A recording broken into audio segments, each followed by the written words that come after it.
Hey there, I wanted to jump in and give you guys a live update this afternoon because this is some pretty big news here. So Intel just became the undisputed champion of something that they absolutely don't want to win at: tech layoffs in 2025.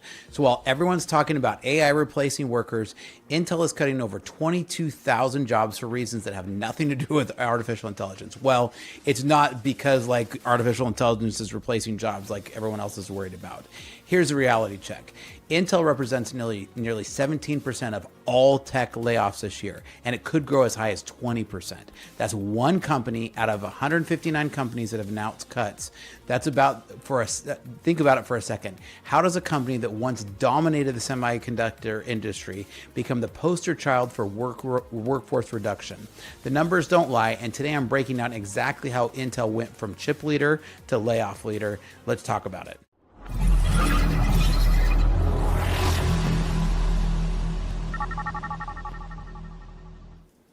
Welcome to Startup Hack. I'm Spencer, and here at Startup Hack, we train software developers and build custom software solutions for companies. With a decade of executive leadership as a fractional CTO and 25 years in software development, I've mastered transforming tech teams and products.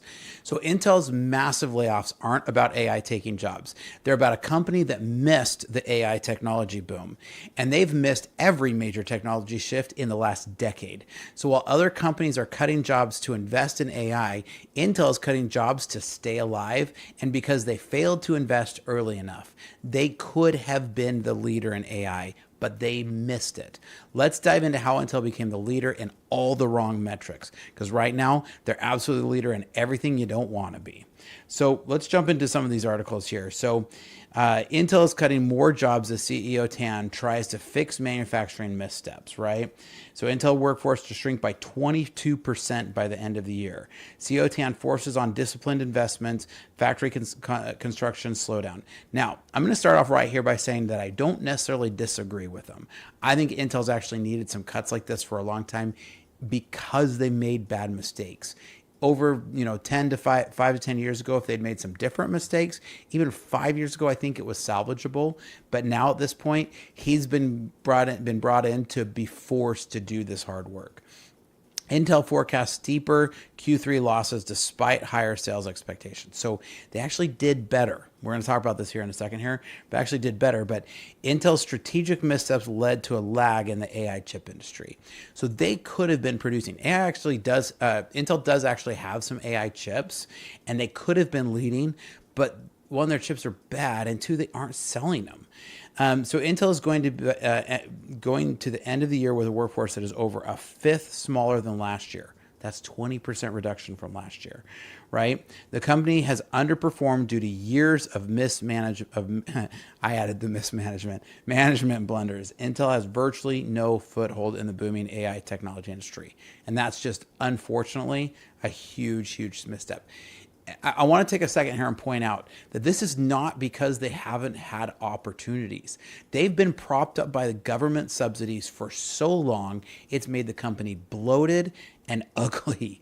I mean, sorry to just say it, but that's the reality of the matter. If you have to reduce a fifth of your workforce in a year, and yet you've had more money coming to you than almost any other organization in the industry, I can't think of anybody else who's had more government subsidies in a year than Intel has, and yet they have blundered all of it. Next article from The Verge. Intel's laying off 24,000 employees and retreating from some companies.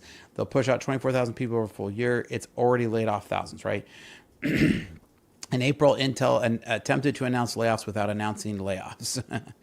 But they went through, and then today, let's talk about the earning call, because this is where this came out, right?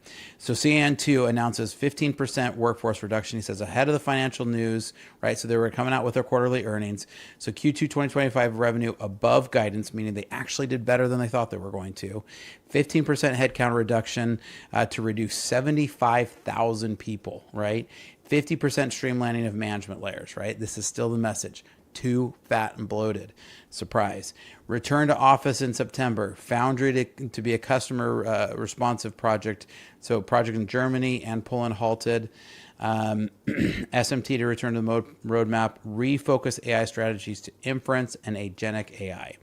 And we could go through the whole letter here, but the reality of the matter is that He just says it right here. We're implementing a plan to reduce our headcount by approximately 15%. We plan to end the year with a global workforce of around 75,000. They started the year with 108,000. Okay, that's a huge reduction, folks. Now he's going on to talk about the strategic pillars of growth, become more financially disciplined foundry. That's got to happen. Like, they have had so much money handed to them by the government, and this is proof that government handouts does not solve any problems. Companies needs to function on core capitalistic promises. Revitalize the Intel x86 ecosystem. I don't know if I agree with this one. I don't know. I think this has been part of what they've stuck on for so long, as they've tried to just continue to stick on x86. And it's what lost them that partnership with Microsoft and a lot of the other things. Refine our AI strategy. If I were the CEO of this, I would make the absolute top priority. I mean, I guess maybe you could argue I would become more financially disciplined and then make this the second strategy. I think it's an interesting move, and maybe because this is their cash cow, they just can't afford to lose it. But man, it kind of seems like if they're going to really own their future, they need to they need to actually be refining their AI strategy. So I guess he's only got 3 things, but we'll kind of give him to that. And so I think there's a whole lot of misses here, folks. And I think this is one of the big shockers. Intel cutting almost 22,000 employees. The company's going from 108,000 to 75,000, represents a 31% reduction in workforce. And that's not just trimming fat, folks. That's what you call an amputation. They have amputated a full limb here. So for comparison, Microsoft, who I'm going to talk about very soon here, who's really kind of on my not good list, Microsoft laid off about 10,000 workers, and that only represents about 4% of their workforce. Intel's cuts are 5 times more severe proportionally than most other major tech companies. So when one company represents nearly 1/5 of the industry's job losses, that's not optimization, that's like desperation. So companies like NVIDIA are hiring aggressively for AI talent, and Intel is cutting their workforce. Now, one of the things you haven't heard in the news, you haven't really heard NVIDIA poaching from Intel, have you? The new CEO, Tan, announced these job cuts months after taking over from the previous CEO. The layoffs coincide with Intel reporting a $2.9 billion quarterly loss, nearly double their loss from the previous year. Now, Intel stock has struggled while competitors like NVIDIA just briefly hit a $4 trillion market cap. That could have been Intel. They were the darling. They were the chip darling for 2 decades. So the company is shutting down projects in Germany and Poland while slowing construction on Ohio factories. So this isn't strategic repositioning. This is damage control from years of missed opportunity. Now, Intel failed to predict the mobile device revolution and completely missed the AI boom. The company's foundry services to other chip designers haven't generated the expected revenue. So they're trying to just become a contract worker, essentially, and it's not really working for them. Intel's x86 dominance faded as ARM-based processors gained market share in data centers. The company is nowhere in the GPU computation. Have you ever heard a gamer be like, oh man, I'm so excited for this built-in Intel graphics card on my processor? Like, no. Anybody who does any games or AI is even talking about Intel right now. Intel's attempts to compete with TSMC in advanced manufacturing has consumed billions without delivering any results. Now, Intel is scrapping international projects and slowing down domestic expansion to cut costs. The company is targeting this 20% workforce reduction while competitors are expanding their team. Intel's automotive chip division got completely eliminated as companies retreat from growing markets. So now, if your company has systems that aren't connected and you're struggling, kind of like Intel is right now, reach out to us, because here at Startup Hack, our specialty is connecting your systems so your company can work to maximum efficiency. Check out startuphack.com/Spencer.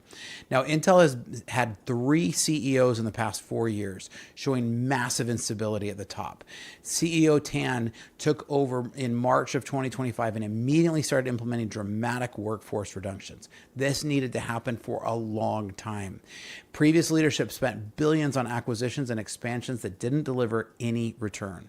The company's board clearly lost confidence in previous strategies and now is in full panic mode, as they absolutely should be. Leadership instability during technology transitions is usually a death sentence for companies. Now, Intel's advanced node development has fallen behind TSMC by multiple generations. The company's massive investment in US manufacturing hasn't yielded competitive advantages. So again, when government gets involved in tech, it never ends well. Intel's yield rates on advanced processes remain problematic while competitors achieve better results. So building fabs is expensive. Building competitive fabs while you're already behind on technology is almost impossible. So Intel's revenue has been declining while the semiconductor market has been absolutely exploding. The company's data center business is getting crushed by AMD and specialized AI chips.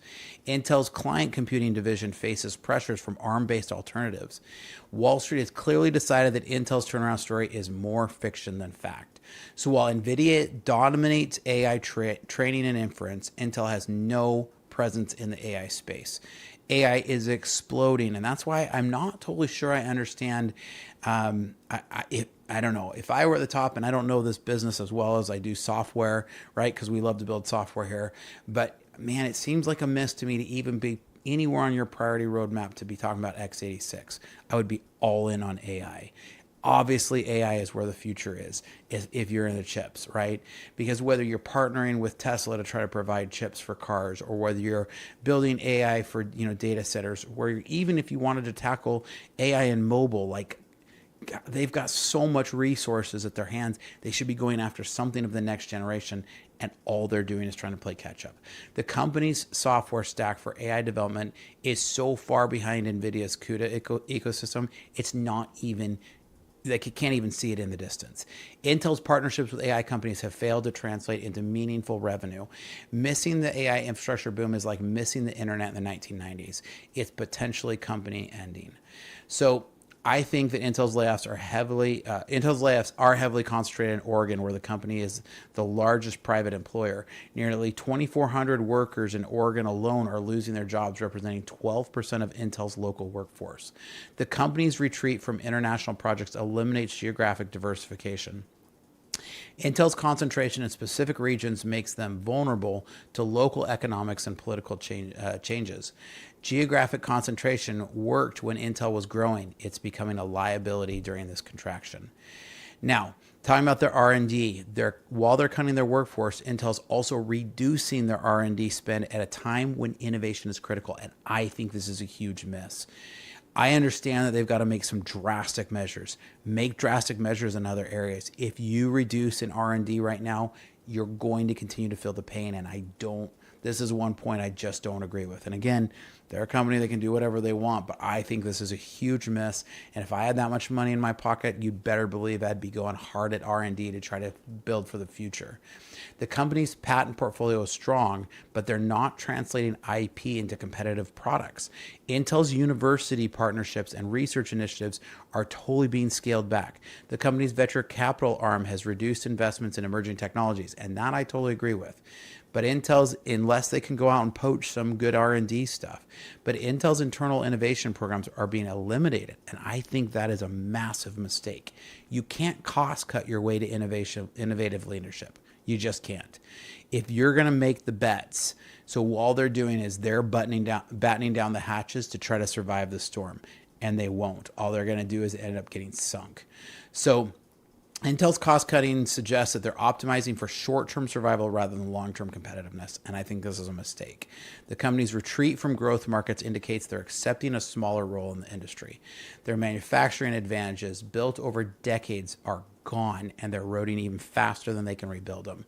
The company's brand value in the data center market has been absolutely destroyed.